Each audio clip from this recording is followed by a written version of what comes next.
बुधवार दिनांक 14 फेब्रुवारी रोजी माणगाव तालुक्यातील उदेखोल येथे वाकडाई देवी भव्य पालखी महोत्सव सोहळा संपन्न झाला।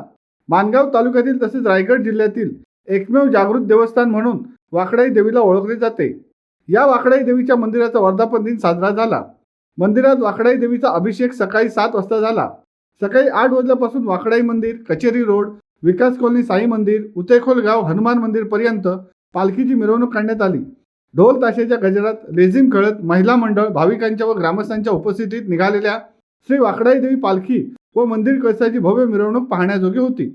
अध्यक्ष अमोल मोने, उपाध्यक्ष संदीप खरंगटे, सचिव भागोजी मुरकर, वाकडाई देवी मंदिर कमिटी अध्यक्ष सुधाकर पालकर, उपाध्यक्ष दीपक मडवी, उपाध्यक्ष मंगू जाधव, सचिव समीर जाधव, सचिव सागर मुंडे, सहसचिव अक्षय बोडरे, खजिनदार विजय मुंडे, सहखजिनदार प्रकाश मुरे आदींची यावेळी उपस्थिती होती।